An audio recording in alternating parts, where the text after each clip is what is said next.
కృష్ణా జిల్లా తిరువురు నియోజకవర్గంలో నాటుసార స్థావరాలపై ఎక్సైజ్ అధికారుల దాడులు నిర్వహించారు. వేమిరెడ్డిపల్లి తండాలో 400 లీటర్ల బెల్లం ఊట, గొల్లమందల తండాలో 300 లీటర్ల బెల్లం ఊటను స్వాధీనం చేసుకుని అక్కడే ధ్వంసం చేశారు. నాటుసార తయారీకి పాల్పడితే కఠిన చర్యలు తప్పవని సీఐ జె శ్రీనివాస్ ఈ సందర్భంగా హెచ్చరించారు.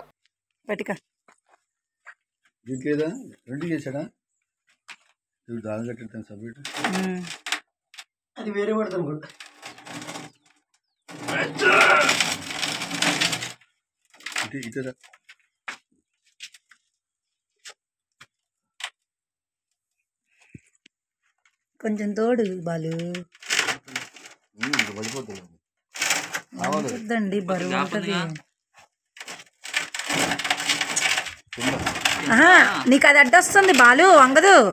ఇదిగో ఇది ఐరన్ది ఉంది ముక్క, అది అడ్డొస్తుంది, వంగదు.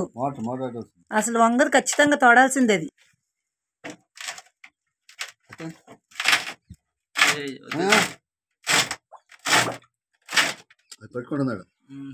అది ఉందిగా సార్, ఆ ముక్క అడ్డుపట్టుతుంది.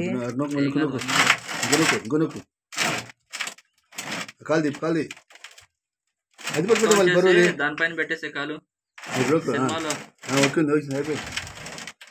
జారేటానికి దాని మీద కాళ్ళు మోపేశారు. నీకు జారింది కాలు వేసేయి.